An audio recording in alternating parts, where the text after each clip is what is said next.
ya, Dolphins fans. Let's go!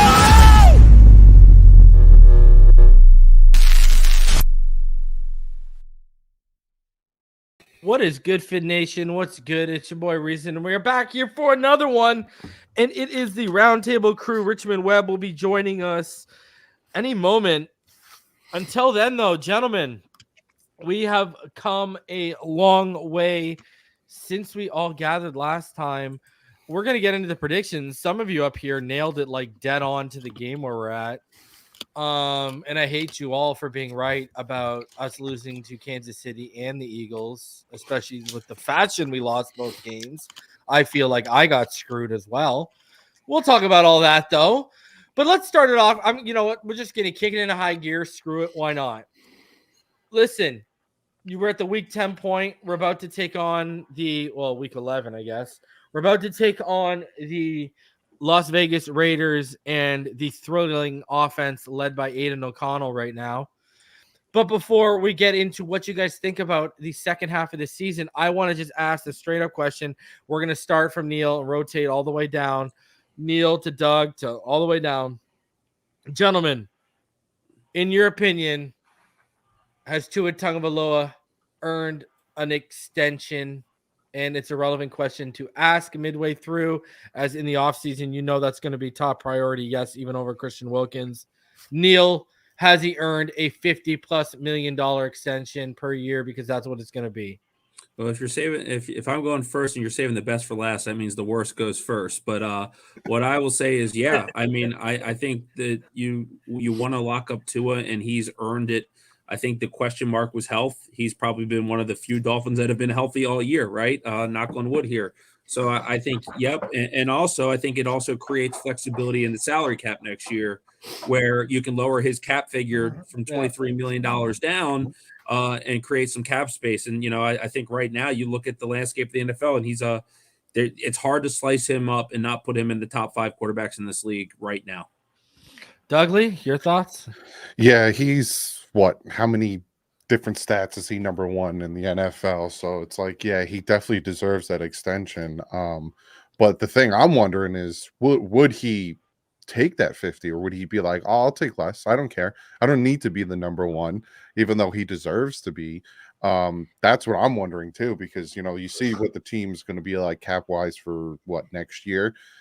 He might be like, hey, I'll take 40. I don't need to take 50, or, you know, I'll take a team-friendly deal, kind of like what Tom Brady used to do. But yeah, 100%. He definitely earned that contract and definitely earned the extension. Yeah. I mean, he's balling right now. He's one of the top guys in passer rating. He's number 1 in touchdowns. He's like top 5 in completion percentage.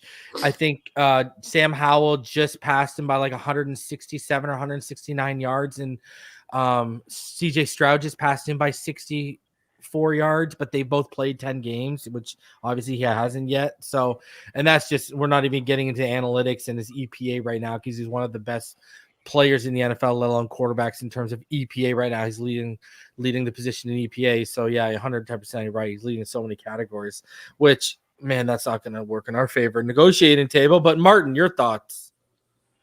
Yeah, I think Tua deserves the extension. But like Dudley is saying, if we can kind of see the bigger picture and make it to where he doesn't have to be the highest paid or one of the highest paid to reallocate that money to the guys up front that's protecting him, I think that'll be the case. I see. I think we got to take that kind of out of the equation, because correct me if I'm not. I think Neal will know this. Correct me if I'm wrong. Right. But his agent is also Daniel. Is the same agent that has Daniel Jones, I believe. He's Athletes First, which has a lot of. Yeah.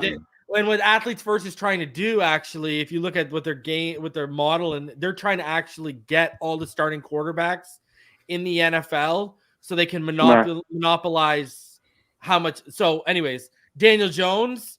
These are the same people that represented Daniel Jones and got the money they got from Daniel Jones. And so Deshaun Watson, right? Yeah. So I don't know if they're going to be. I don't think it's very friendly. They're also the ones who forced Ramsey out of LA, if I'm not mistaken. Oh, I'm just saying, like, listen, we talked about this in the first couple of years of Tua Tagovailoa in the hometown discount. It was the first couple of years we were talking about it. But now you look at whose representation is, and you understand the side of his representation. If you looked at it objectively, I wouldn't bank. I wouldn't bank. Funny, ironically enough, I wouldn't bank on that. You know what I'm saying? Hear it, and I pray they don't do that to Tua, considering well, you know what they're going to do? They're just going to restructure it. All they're going to do is year 5. The next year is going to be the money for his what's it called? His 5th-year option, and then all they're going to do is restructure it, and then it's what they did with Mahomes. They extended Mahomes. They want to front load it, right? Yeah, and then you restructure it as soon as it kicks in. That's what they're going to do. But anyways, I just wanted to add that because I know now multiple people have talked about that.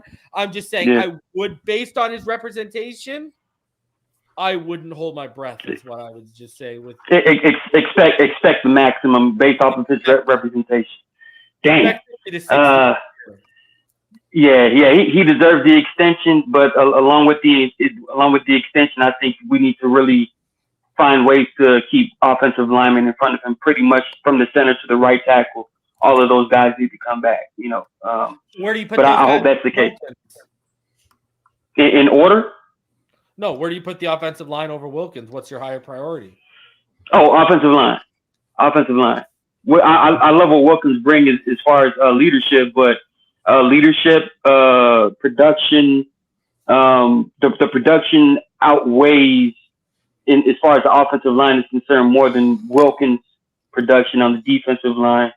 So I'm regardless, it's honestly about really protecting what's into his best interest.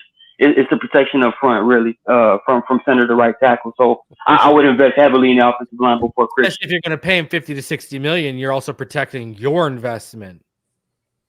Right. So yeah, I would do that. I would go offensive line, but Tua does deserve the extension by far. Yeah, he's earned it. BallGame, where's your thoughts? Are you extending Tua for $50+ million per year? I hate this whole concept that anybody can try to shove down your throat that a quarterback is worth that type of money when it's a team game, first and foremost. But based on what I've seen, what we've seen in terms of the how this offense fits the skill sets of Tua and has pretty much dumbfounded most of the NFL to this point in regards to how they're going to go about defending him and the weapons that he has around him. I don't think there's a way for the Dolphins to get out of this. I think he deserved it because I take my hat off to the kid every day in terms of what he had to endure to get to this point.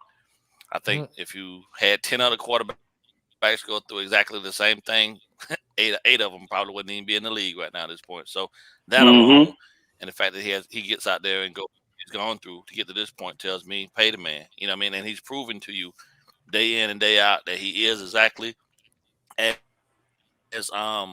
advertised, and that there's a lot more that can be added to his plate, you know what I'm saying, down the line as he grows and matures even more to wow and amaze and possibly bring us all to the, you know what I'm saying, the relevance that we've been so waiting for. So unfortunately, if the price tag is what it is, then we just might have to pay it.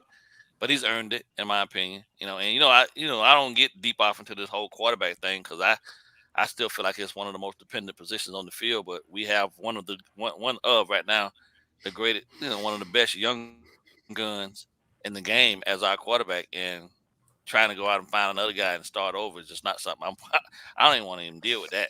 Yeah. So it's not ideal, buddy. I almost had a seizure just by you bringing that thought up, man. I was like, just took me back somewhere. Where are you at, Kevin? I know you want to extend Christian Wilkins. I know that's high on your list personally, but what are you doing with Tua and what's facing us? Because the issue with here we're at is the NFL is a what have you done for me lately league, and we're on a trajectory where Tua is gonna. Yeah. Lately, he's going to look better than Herbert and Burrow, who just signed their mega deals. I think it's almost a trick question because anymore you've either got a quarterback on a rookie deal or it's a highly paid veteran. So I think it's kind of a default thing. Like they're going to pay him unless, some kind of crazy injury happens. I mean, how many quarterbacks are there that are on like the Baker Mayfield tier where it's like a 1-year rental, there's just not, that doesn't exist really unless there's like injury circumstances like Kirk Cousins in Minnesota. Yeah. And I think based on his representation, you have to play ball because Athletes First also represents Christian Wilkins, Javon Holland, who's going to need an extension soon, David Long, and Deshaun Elliott. I think there's maybe one more big name they have on the Jalen Ramsey. So you've got to play ball. I think the tricky part is going to be David Mulugeta, who I think is one of the two co-founders of Athletes First. It's one of the guys who's landed the big contracts, the Deshaun Watson, the Dak Prescott. That is not Tua's rep. I forget the rep that he has, but there's a reason why Tua switched from Lee Steinberg to Athletes First. So you kind of have to play ball. And Lee Steinberg is literally Jerry Maguire. For those of you who don't know, that's who Lee Steinberg is. He's Jerry Maguire. Yeah, that was Tua's original agent when he got drafted. Yeah. Ricky Williams too, right? Sounds right. But yeah, I think it's almost like a default thing. Like you're going to have to pay him, and you're going to have to pay him what the market dictates. But I think if you can get that salary cap number for next year lower, you almost have to do it just to bring back at least some of the free agents you have. Yeah. As far as the O-line goes, I'd be very careful about who you pay because I still think there's a lot of schematic elements that help. You know, we got through games last year with Greg Little and Brandon Shell as the starting tackles and won and performed well. So I don't know. I'm not, I hope they don't fall into a trap of, and this will get me killed on here. I wouldn't want to pay Rob Hunt big money. Guards aren't that important in this offense. You got to pay centers and tackles in this offense to make it work. You can get Wynn for cheap probably too, right? Yeah. But I mean, that's the thing. Like you can get a Rob Jones to play as an adequate starter in this offense. Yeah. Eichenberg came in and actually locked up Chris Jones for a couple series against. Hey, say that, Cam. Say that, Cam. Bro, Martin, stop acting like ball game shaking his head like y'all are Eichenberg fans now. Stop right now. Now y'all are Liam fans. It's not that he's a great player. Eichenberg was out here dominating. No, I get your point. You're saying there's like just a lot of. You can make, chicken salad out of you can make do with it. Like you can make do. Like if I was like you asked Dougley before, I think if you were going to prioritize it, you pay special players in this offense like Trent, what they did with Trent Williams. And as much as people don't want to hear it, Connor Williams is probably the lineman I would pay first. Yeah. Well, I think we could all pretty much agree with that one right now after what we just witnessed. Yeah. You know what I mean? Like I said, I'll take I will take an all-pro after the snap. After what I just dealt with at times, let's go. You know what I mean? I will take my snap issues. It's okay. It's fine. I'll deal with it. Yeah, but I would say Tua's priority number one, and I think they'll take care of that. Because I think you could actually bring Connor back, and you could actually bring Wynn back on another 1 year cheap deal because he got hurt again. And if he's healthy, you look at how he performed in this offense. You got another cheap option there, and you are right about Robert Jones. So you're starting guards Isaiah Wynn and Robert Jones then? If they're healthy. So you let Rob Hunt walk? No, I love Robert Hunt. Everyone knows that, but I'm coming. I can still objectively understand your argument and say it's not idiotic. Because I think like if I was going to break it down, like I think Tua and Connor Williams are more valuable to the offense than Rob Hunt, but Christian Wilkins is more valuable to the defense than Rob Hunt is to the offense. Like they've shown they can get by with Lester Cotton starting games. And you want me to be honest with you? I think we could get by without Christian Wilkins I don't think it would be as nearly as good on defense without him. I think you might not be as dynamic up front. Mm-hmm.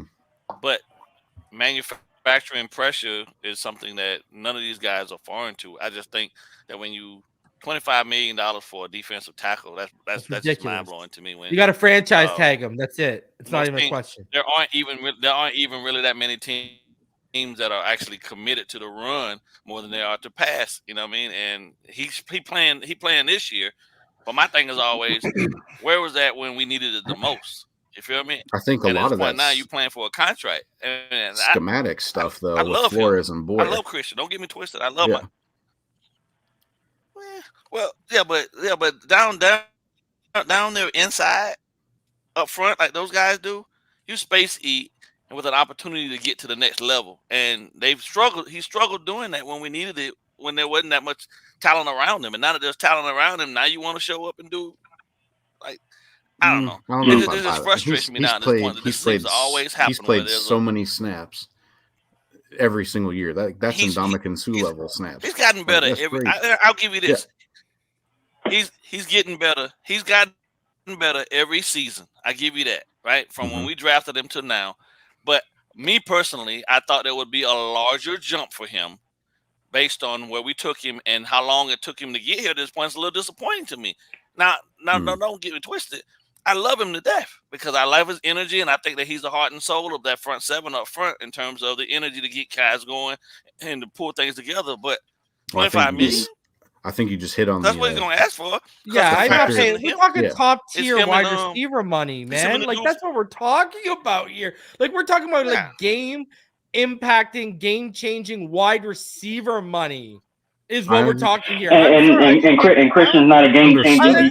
And I'll tell you right now, they jumped and the problem is they jumped the gun on Sealer. This would be a much easier conversation for us to digest if they didn't jump the gun and pay Sealer. We all knew there were no way they're going to be. There's no way they were going to dedicate $35+ million to those two players when you got Phillips and you just paid Chubb. Phillips on the horizon, Holland on the horizon, because Holland we don't have a 5th-year option. There's just no way I see that working out. It just financial. I mean, hey, listen. At the end of the day, Brandon Shore and them have pulled rabbits out of hats. So hey, anything's possible. But they just might have jumped the gun, and I just 25 million, man. I think a lot falls apart on defense if you have to replace Christian Wilkins. So with the way you operate that scheme, and you're basically playing a wide 9 setup right now. Good luck finding someone who's that good that's going to replace him right off the bat. Space eater. Just go find you, man. Listen, Alabama and Georgia turning out DTs every season, bro. They running the same front basically. No. I mean, we got one of them ball games. We got Raekwon. Raekwon's a free agent as well. I think the only conversation with him is tagging him. Because it's and that may be, but I think you have to keep him, or a lot falls apart up front for you on defense. I could see them going with a decision for Christian Wilkins or Xavier Howard. Because I can't give you 25 million at 28 years of age. Nah, that's what that's too much. There's gonna be more. Yeah, because if you tag him again, you give him a 20 million, and then he's 29 by the end of that. And they're not turning around and giving him 25 million after that. He's never missed a game. 30. I mean, it's pretty damn durable. I get what you're saying, Neal. I mean, Kevin, I get you, bro. I get you. You're not wrong. I'm with you, bro. It is a. But this is crazy money, brother. It's a hard pill to swallow. Yeah, the reality is Christian Wilkins a game changing. Dougley, where are you at, bro? You're silent. You got your head down.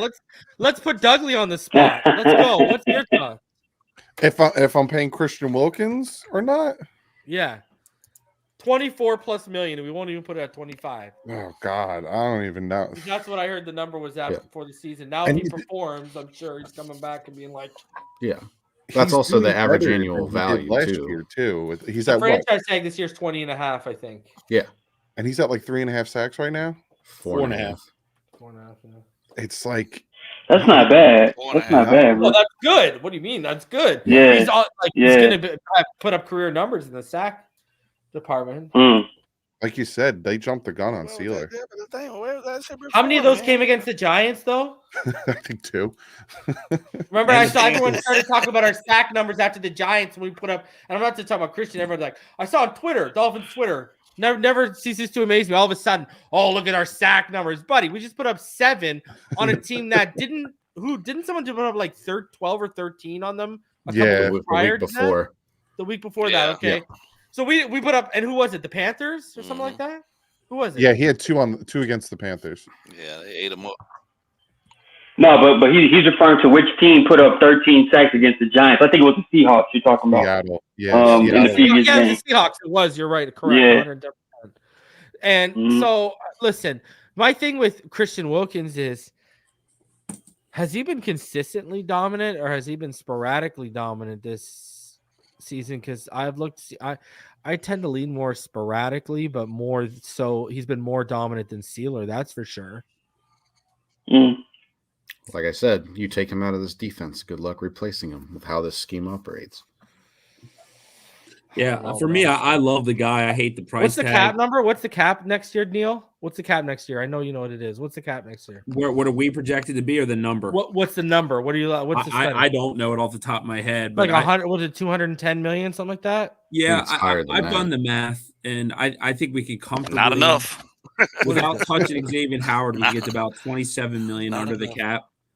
I think it's going to be challenging to think you could keep. You're definitely going to have to decide Christian Wilkins. Got to get going, yeah. Or a combination of Connor Williams or Robert Hunt and someone else. 256 million. You're telling me I'm going to pay Christian Wilkins 10% of my cap? I would. Quarterback, man.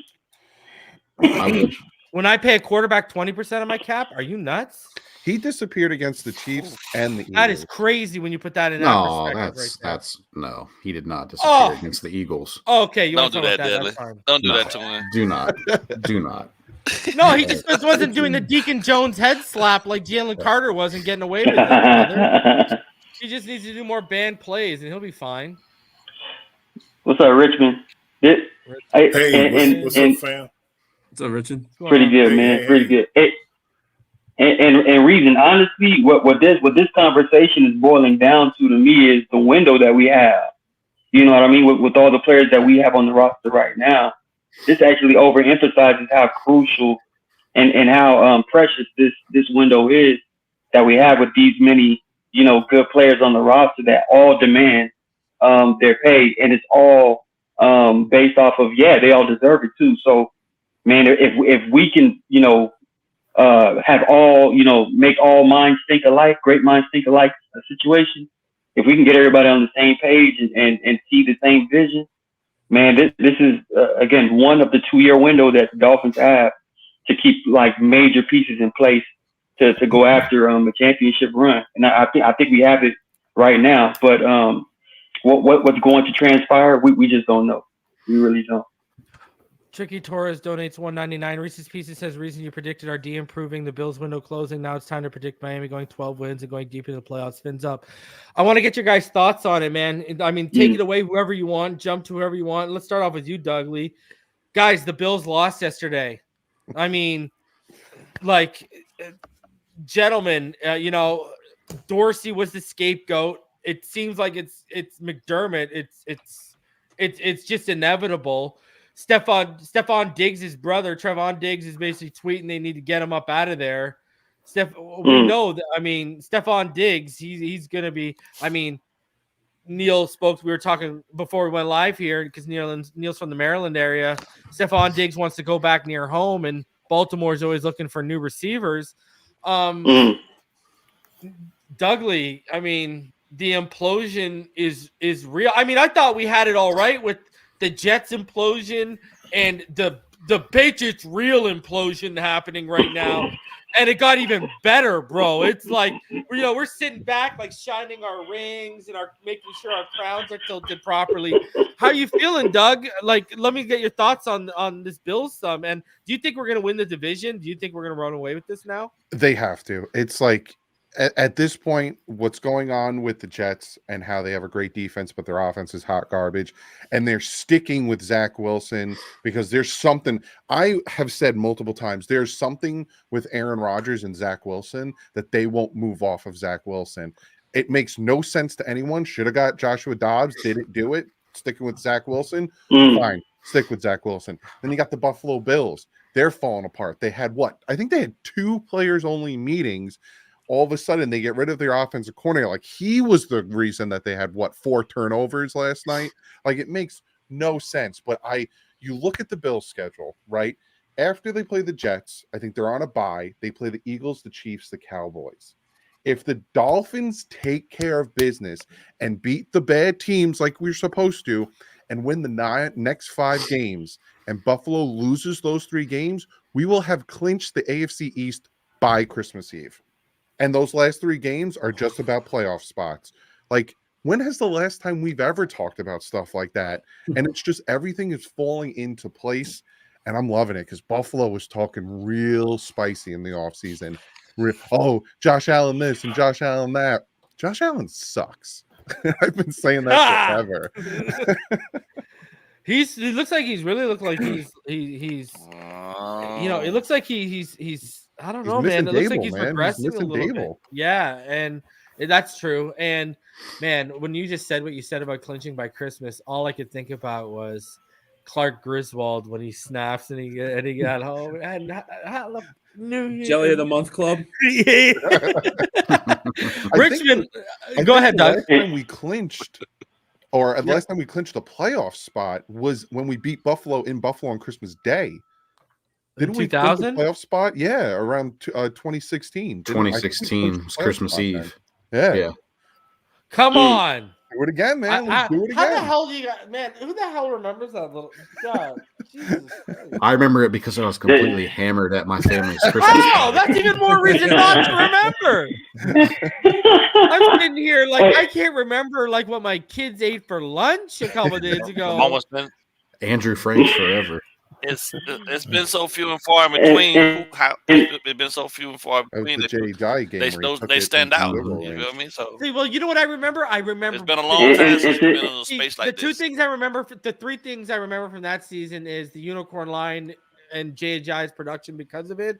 Then the disappointment of when Tannehill got hurt, and then I remember the Steelers game. That's the three things I remember from that season. I don't remember the night we clinched because. That's down the list of Christmas bad. Eve. A lot more bad. Yeah. Hey, man, listen, I'll be drinking eggnog spiked if we clinch that while we're live, baby. And Dudley, real quick reason. And Dudley, to be fair, when you see how Josh Allen is playing this year and the regression that's going on this year, it's fairly similar to even Patrick Mahomes' regression in Kansas City. And it's almost every time they're missing all the pieces and authority, like and Brian Dable. Those guys help the quarterbacks with different standards. You're real bad. I'm gonna be honest with you. Yeah, man. I don't think the issue in Kansas City is that at all. I think the issue is that Travis Kelce's getting slow.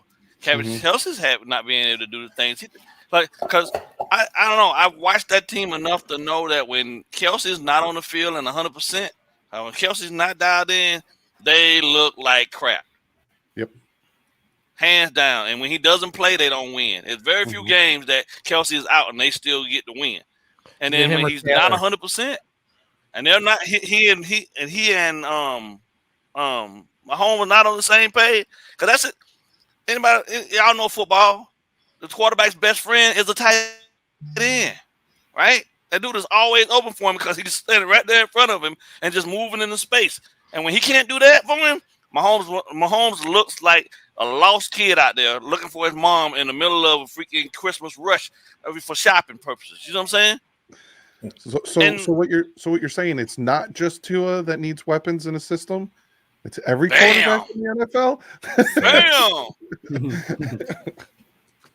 Well said, Dudley. And the league caught up with him, right? Like let's be honest, bro. When you have a guy like Tyreek Hill on your offense, the defense has to look to try to figure out how to keep that guy from killing you.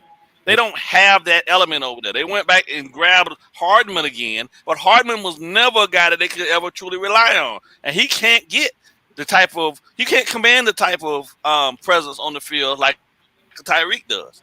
You see what I'm saying? And that's one thing that used to always, Tyreek would take the top off, but it'd be so open underneath that Travis Kelce would kill you or one of the other tight ends would kill you, or he'd just double out to the running back. Valdez, Scantling, and whoever these other jabronis are that they have over there are not going to get you. Yeah, those guys are not standing out there invoking fear in anyone, right? And the only thing that screwed us, in my opinion, is the fact that we got off to that slow-ass start. If it hadn't been for that slow-ass start and them 5 or 6 3-and-outs that we got, that game there would have been no question. But we ran out of time on the back end. And that, and we shot ourselves in the foot. That team is not better than us. I don't care what the records say. That team's not better than us. And all that BS that the Eagles got away with in that game where they played the perfect game, they're not better than us either. The problem is that when we went and dusted, in my opinion, when we dusted Denver, we got a little too high instead of even keel and just going back to the basics and dialing back in and saying, you know what, that shit happened, but we don't give a damn about that. And then you show up the next week and you put up a dud. That's the worst thing could have happened to us, but it was the best thing also because now at this point they understand. I'm hoping without a shadow of a doubt that Mike has got them to understand that this shit is really, truthfully, week to week, and we got to prepare for everyone. And if they're gonna give us their best effort, and it's a playoff game every week from here on out, so buckle your chin straps, double them up, and let's get to work. Simple and plain. No whining, no complaining. We're gonna do exactly what we've been doing, and we're gonna get back to the basics. That Chiefs game, you left 3 to 7 points on the field when Waddle made that catch at the 26, but Cedric took the illegal motion or whatever. And then you had Tyreek drop the football at the 30-yard line. That's 3 to 7 points. So now we're at 6 to 14. And then we basically had a 10 to 14 point swing on his fumble. Yeah. You know what I mean? So if you look at it, I mean, I've said this before, Tyreek alone, if you think about it, he cost us 13 to 21 points alone. If you actually think about Tyreek alone, his drop and his fumble cost us 13 to 21 points if you include the Kansas City touchdown, the swing. Like, that's the game right there. Like I said to this, listen, did Tua not get it done when he should have in the final drive? 110%.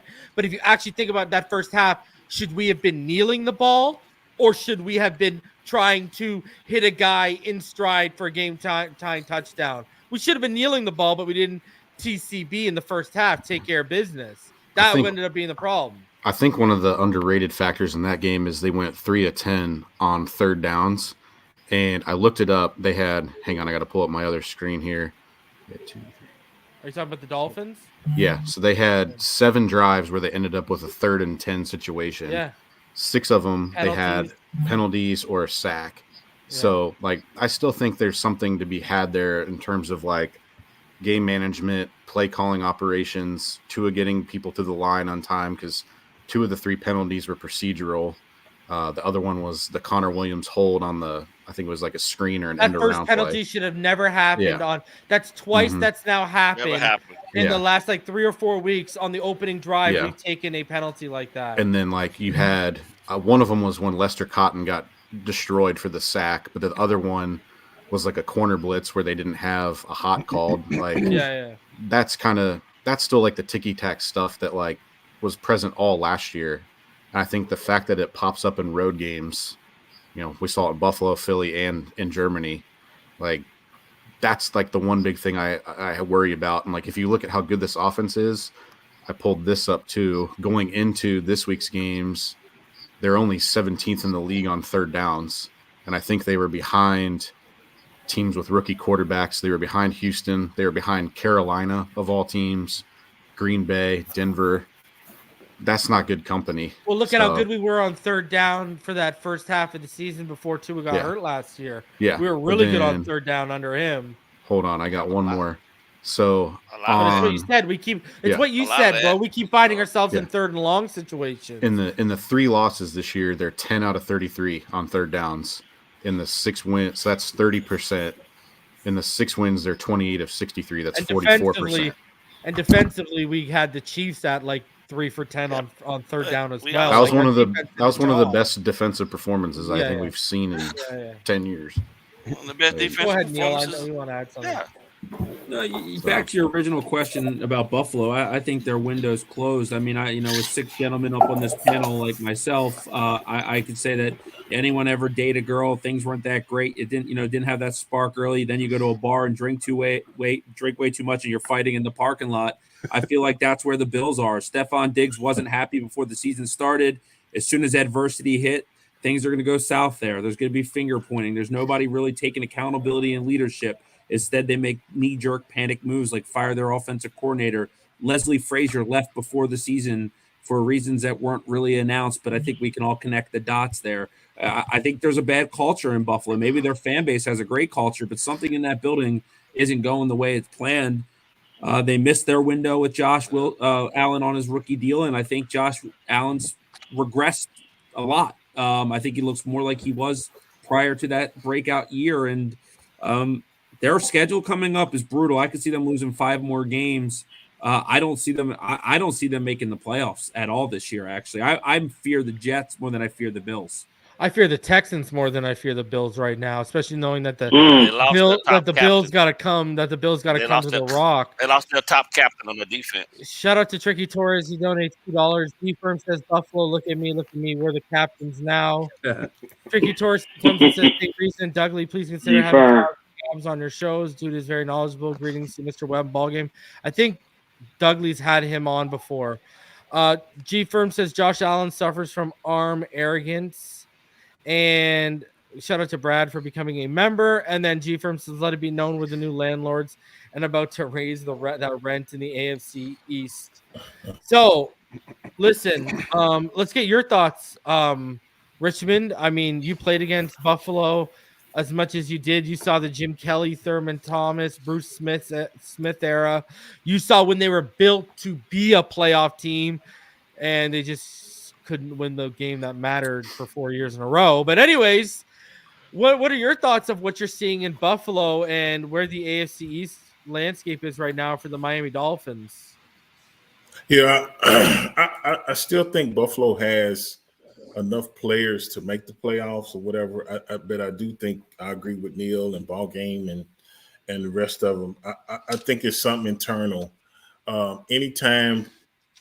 I think the thing is when you're a football team and you're having struggles or whatever, when you start finger pointing to this guy and that guy, that's never good. And I didn't really think about it until Neal said it, but like Leslie Frazier just stepped away, but they kind of been on a downhill slope. And I remember the first thing I thought about was last year in the playoffs when Diggs was on the sideline and I think he went off after that and released a couple of tweets and stuff. And I'm like, even though you're not happy, that's not the place to do that. You know what I'm saying? So if he's trying to get out of there or whatever, sometimes you got to let a player like that go. I mean, he really stretches the defense and stuff for them. He's a great playmaker, but that cancel culture, man, it'll spread through the whole locker room and you'll start underachieving and people looking at each other, and it just causes division, and you can't win with that. But like everybody said, I think the Dolphins are in a good position if we just stay focused, take care of our business. And the thing I will be focusing on now is minimizing the penalties. Like you said, being more consistent on third down, not just at home, but on the road. And then I will be looking at, I think they got us slotted in the 4th spot. Well, I think Kansas City has 1 loss, but every has 3. So if we take care of our business, we can easily go from 4 to 2 or possibly even to 1 if we do what we need to do. And that would be huge to get a home playoff game or even a bye. I'm not even going to say the bye, but if we can get that home game where we're like in that second spot or something, that's what I would at least be shooting for. I think that would be huge. And this team just plays totally different when they're at home versus they do on the road. And that's what I would be shooting for. It's not rocket science. You see it, this and that, but we do got to improve our play on the road. And I agree. I think it was Neal that said that I fear the Jets more than I do Buffalo right now. I mean, that Jets defense, for them to be struggling as much as they do offensively, you gotta play to beat the Jets. They're not gonna give it to you. And so that's the thing. That's the attitude. You got to go in there with it. So that's my thought. And reason, can I jump in with Richmond? What he just said about the seeding as well. Even if we get the number 2 seed, there's a high likelihood that you're going to host 2 playoff games regardless. That wasn't me, FYI. He dropped out. Yeah, I think. Oh, yeah, that was him. I think the biggest thing right now at this point is that none of that matters. They just got to play. They got to go out, and then you figure that out in the back end. My thing in terms of people, worrying about what Buffalo going to do and all this other type of shit, man, Buffalo beat our ass, man. They kicked our ass. I want to return the same favor. And if I can't get to return the same favor and we only play them at the back end and then on the game that ain't going to even matter, then nobody going to really respect the fact that you ain't. They going to say, okay, Buffalo had a bad season. If we go on and win it, next year that same thing will be right there again where they'll be, well, okay, they did it, but Buffalo they had a down year. It happens, you know what I'm saying? Can the Dolphins repeat and can they really prove that they're the AFC, the crown champs of the AFC East? Because Buffalo kicked their ass when they played them earlier in the season, and they won in a game that didn't matter because they was already playoff seeded. Y'all know as well as I do that's what's gonna happen. So what we gotta do is mentally prepare ourselves for the fact that go out every week and just dominate whoever the hell is in front of us on the field. Raiders need to get their ass kicked, and everybody else after them. And if we don't do that in a fashion that proves that we can be physical, that we can be dominant, there's gonna always be question marks because this is always something that we're in a very crazy space right now, right? But the physical piece that's all on Mike, man. He's got to run the damn ball. He's got to be deliberate about it. Like I don't give a shit. You know what I'm saying? Yeah, it's 3rd and 4, but we're gonna run the ball, bitch. We know we can pass it on short yardage if we need to, but we're gonna run 3rd and 4 and 3rd and 5 to prove to teams that you really got some. Your balls done drop. Like you don't want to just have to rely on the cheetah and Waddle. You see what I'm saying? And commit to the run game, man. Yeah. All right. I want to get into. Hold on a second. I want to get into our because we're 45 minutes in. I want to get into our predictions from the beginning of the season because we got to hand out some flowers here. All right, because all right. First of all, no flowers to Martin, none whatsoever. He gets nothing. Nothing. All right. Nothing for you, Martin. You get nothing. Kevin Dern, you get nothing because you got LA. So you get nothing. I'm not even giving. And you had us. Come on, bro. 5-4. What is this? Where's the hole? Almost happened. Almost only counts in horseshoes. Hand grenades and horseshoes, baby. All right. So that's all I got to say about that. But let's start getting into the people who actually earned a little something here. Look at Doug. Nailed it. Bam. So he gets his flowers, whether like roses, whatever the case may be, give him his bouquet. He nailed it. Let's hope we're a little bit. Well, you know what? I'm not going to lie. I have said this before. I'm gone on record. I don't see a way we're worse than 6-2 in the second half. But I also know he made this prediction with the Jets having Aaron Rodgers, not Zach Wilson. So I'm taking you at 7-1, Dougley. I like it. Let's go. I'm there. And then there's more because he wasn't the only one. I think, Neal got that right as well. He has the same outcome as well. Damn, we had the same exact picks, Donnie. Good minds think alike. He has the Jets and the Baltimore lost too. So there you go. I better be wrong about that Jets game. I'll tell you that much. Both of you better be wrong. All right. Richmond, same thing as you guys, except he's got Dallas as the loss. No Christmas Eve clinching from the Grinch, Richmond Webb. And the Jets lost as well. And then I'm pretty sure BallGame got those 3 as well, if I remember correctly. And we're not going to get into mine because I get no flowers whatsoever because I picked us to win one of those games. I think BallGame, he had the same one too. And he only picked us to lose to the Jets in the second half. And that was right. Again with Aaron Rodgers. Well, I said we was going to split with him, and that was going to be it. And then we was going to go through the process, and we was going to actually lose one to Buffalo. You still believe that without Rodgers? Yes, sir. Yes, sir, I do, because I believed in Fangio. I believe that the defense was going to shoot. You think we're going to split? You don't think we're going to sweep them now? No. I think we going they going to catch us. Let me tell you something. I better not come home early from Black Friday shopping with my wife to watch his team lose to Zach Wilson and the Jets, or we're going to have real issues. I'm going to tell you all that. Okay? We can't win them all, but I got us winning damn near most of them. That's true. So let me ask you guys this. Now that you've seen it, we've said talked about whether we all think we can win the division. We've kind of hinted on this about if we win the division, we potentially might have two home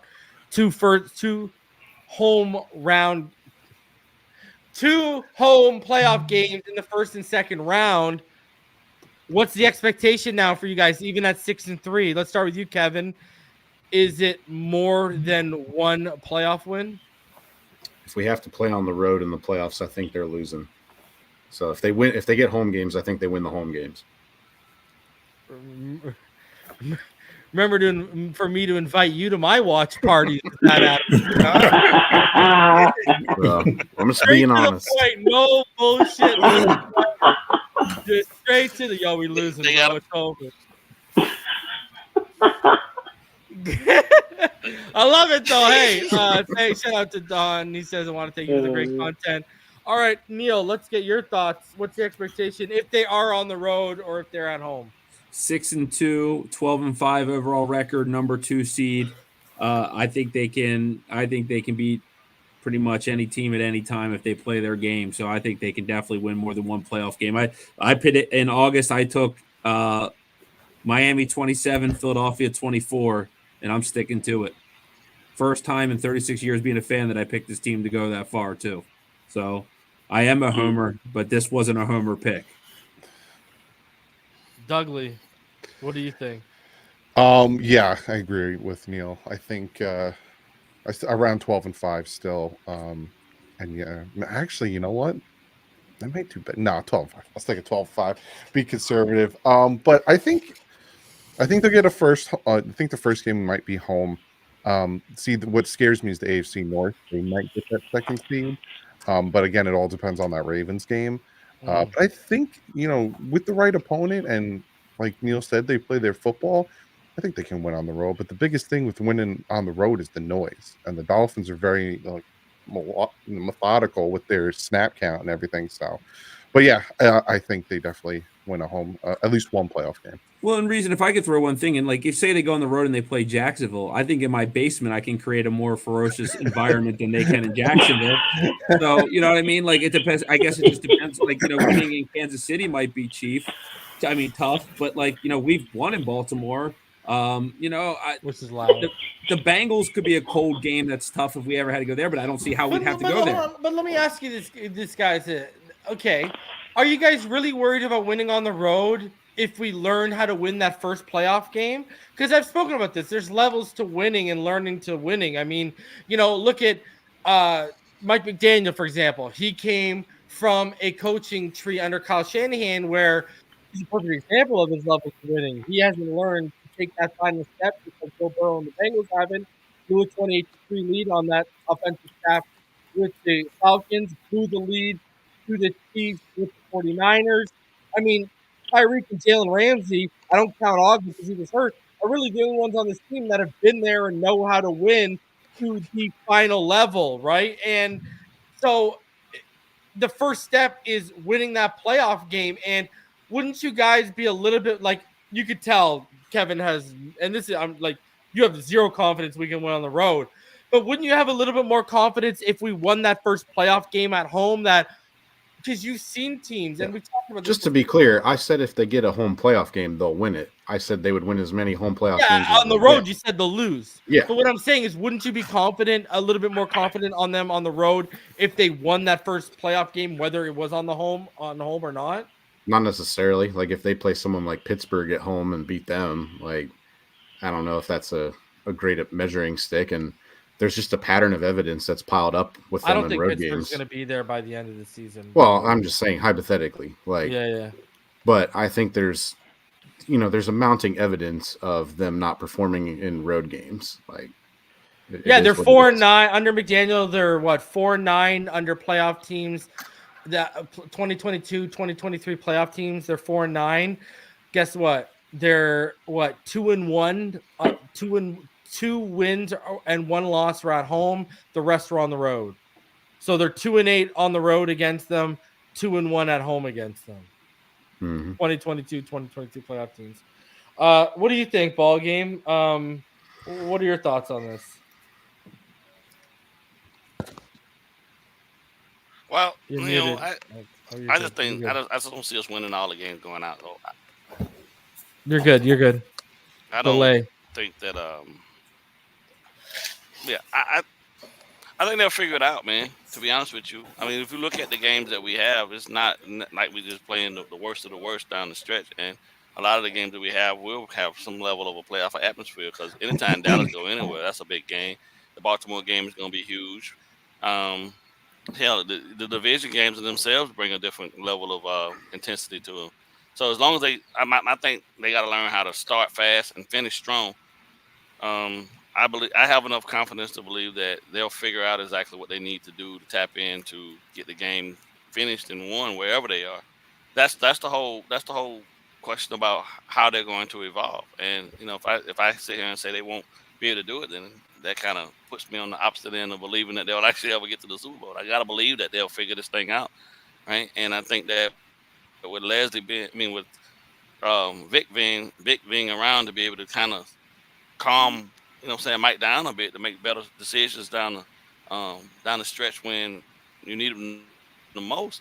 Those are the areas where we're really lacking in just decision making. You feel what I'm saying? And if your coach is confident, then your players are generally going to be confident. So for me, I think it's just a matter of them wiping the slate and remembering the bad things that they did from the first nine games, and then just not making those mistakes moving forward. And then you can get to a space where you're comfortable that you can just beat anyone anywhere. And once you get that vibe, it's hard to beat a team regardless of what the other team presents. And I want that for them, and I just think that we're in a space right now where they've got to come together to get that. Otherwise, it doesn't matter.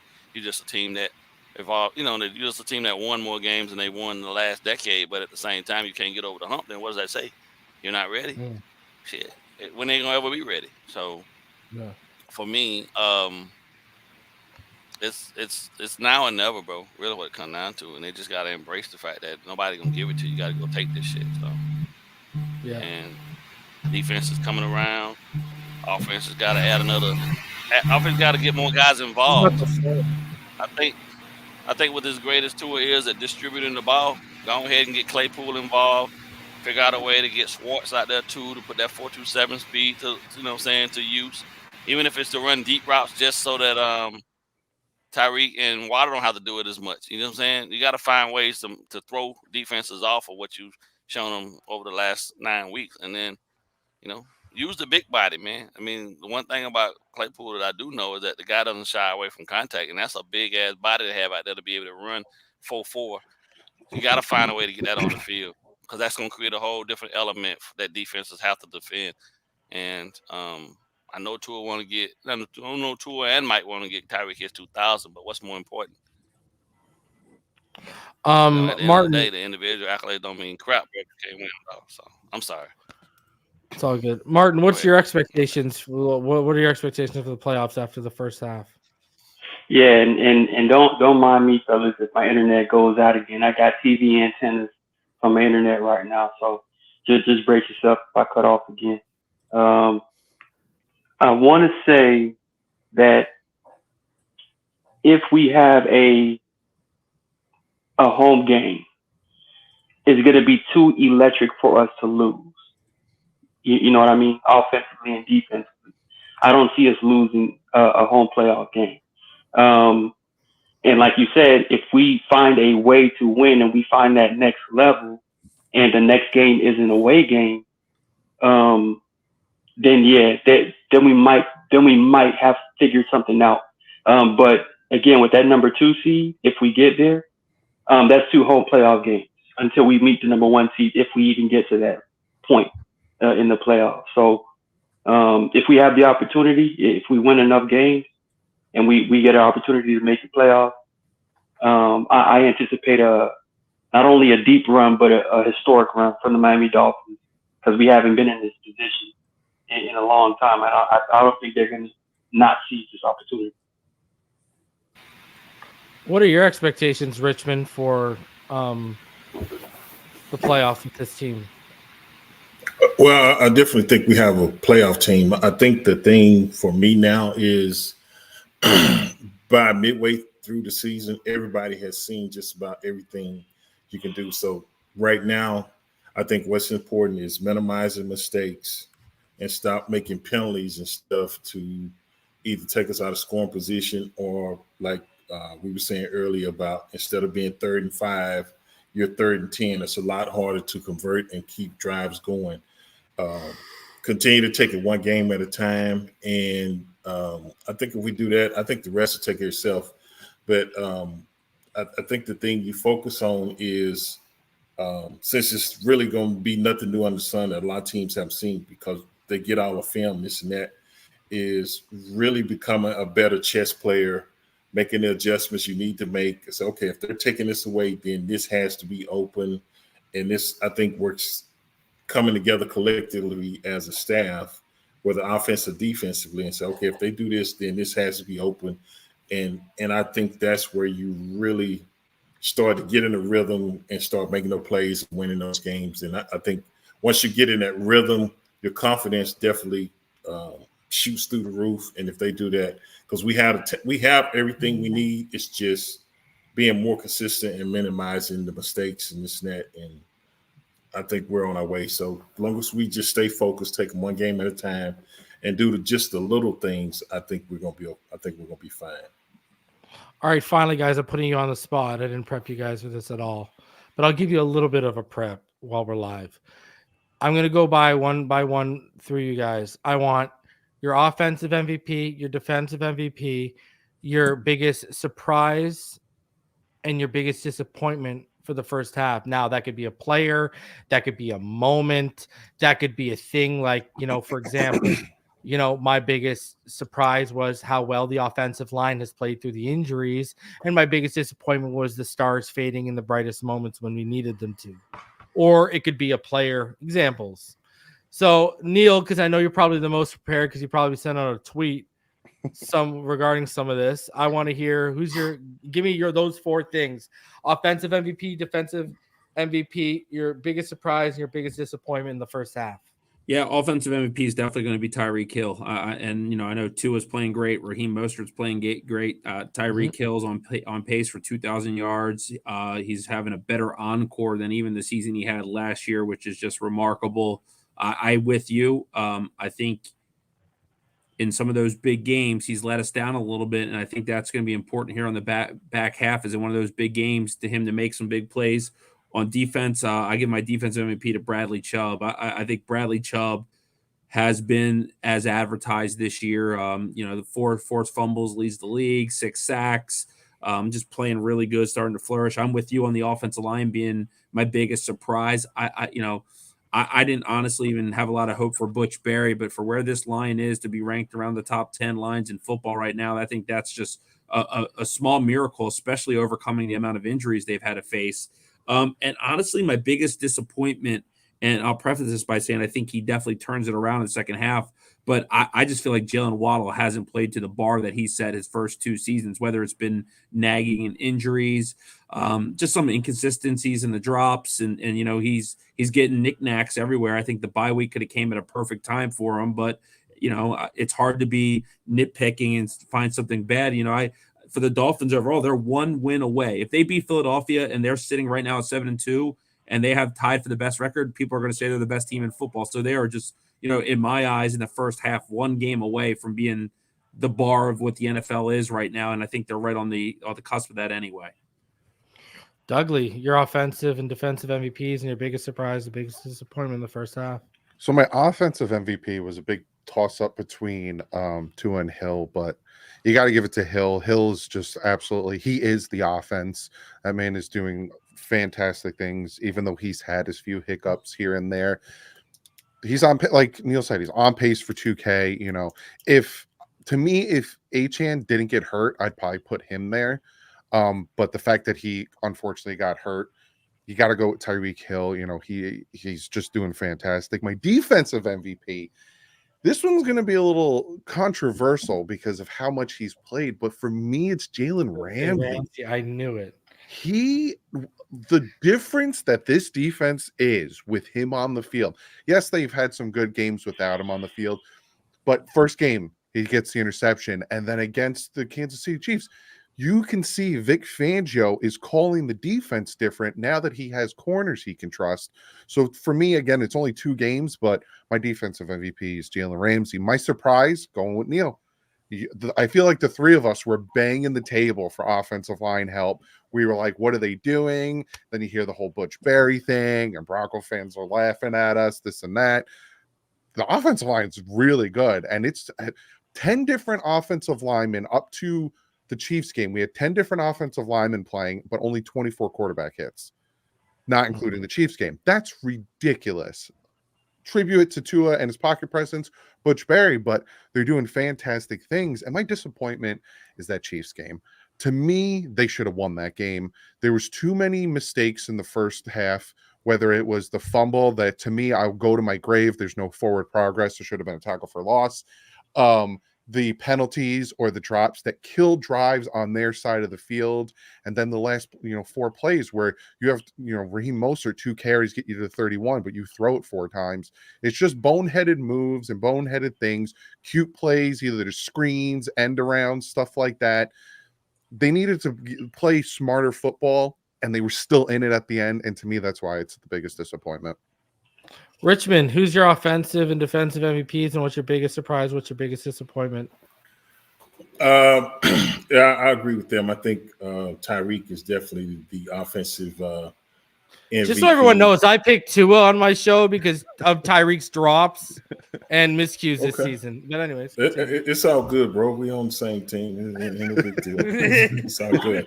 But my defensive MVP, and I think Dougie brought up a good point, Jalen Ramsey, but mine, I would have to say, is AVG. This guy's been playing balls out this year, and it seems no matter where you need that guy, you put him there, and he produces. He gives you the production, this and that. But biggest surprise, I agree with them, offensive line, but the biggest surprise in the offensive line for me, I love the way they've played with all the injuries, but Austin Jackson, man, he is man, this dude is turning into, I mean, we all know he had the talent, athletic ability, and he settled in. And man, when I watch him, you send me those all 22s and this and that. He's balling consistently throughout the first 9 games, this and that. So I've been really happy for him. I think my biggest disappointment is probably, I would say, the Buffalo game. And I think the reason I say that is because after we beat Denver the way we did and to go on the road and have that big letdown against, that was a key matchup, this and that. I mean, it's not the end of the world, but if I had to pick a disappointment, that was it, because it seemed like they just out physical. Man, we just never got in the rhythm in that game, and that would be my biggest disappointment. 550 of you in the room. Smash that like button, subscribe if you're new. BallGame, your biggest disappointment, your biggest surprise, and your MVPs for offense and defense. Muted. Biggest disappointment has been the lack of consistency in the run game. I thought by now he would have figured out that, you got to be able to you prove to people how tough you are and how determined you are through your run game. It's easy to get out there and pass, but play action don't really work if you ain't established a run for 3-4 yards a pop and you consistently willing to do it. So that's the biggest disappointment for me. Surprise may very well be, I don't want to say a surprise because the stat said that the man was good at what he did, but Butch Berry coming in here and keeping and holding this group of offensive linemen together to be able to protect Tua, that's been that's been nothing short of a miracle, and they've done a hell of a job at that. And hats off to that guy for getting this group to believe in each other and put out a stellar performance thus far. Because I know that he was asked to do something that was complete as a defensive MVP. I had somebody that was completely, now EVG is my guy, so I agree with you, Richmond, and I had him on my list. But I just sitting here writing, but the guy really was played out of position, and he never basically complained about it. Never back down from the competition. Cater Kahoo, man, got to give it to him, bro. That dude's heart is as big as any giant I've ever met. You know what I'm saying? And the fact that he was willing to go out there and take on, that boundary role of lining up against the number 1s and number 2s that he's faced, and then never basically complain about any assignment they gave him. That to me says that he understands the assignment. It's not about him. It's about what's best for the team, and that's what matters the most. He's a team guy, and he's my guy on that aspect. And I'm gonna go different. Y'all said it. And I know a lot of people going to want it to be either Tua or Tyreek, but shit, man, without the blocking up front, you know what I'm saying, and him not having to worry about his backside getting blown up every damn week. Tua might not be as successful. I don't, you know what I'm saying? Him being a lefty, his blind side is the side that Austin Jackson is holding down. And that young man has grown into he went from a boy to a grown ass man overnight. And he is here now. And he gonna have to be paid too. And you know what I'm saying? And I'm proud of him, man. You know what I'm saying? He had some rough. You know what I'm saying? A lot of people had a whole lot of crash stuff to say to me about Austin Jackson and why I felt like he could still round that corner. But I just know that it takes a lot for these kids to come from college to get to the pros and get to their grown man strength. And this boy's a grown-ass man now, and I'm proud of him. And for me, he's the offensive MVP because Tua ain't got to worry about his blind side getting blown up.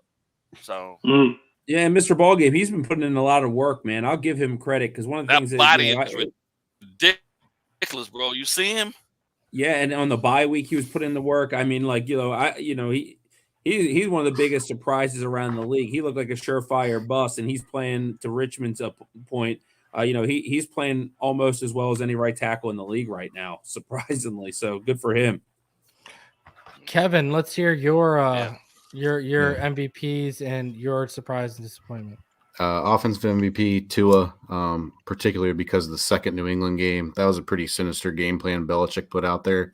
I think a year or two ago, that game kind of goes a little sideways on Miami. A lot of growth from Tua in that game. So I'll give him that for offensive MVP. Defensive MVP, Deshaun Elliott. I think he's been pretty underrated this year. He's allowed them to use Javon Holland in a bunch of different ways.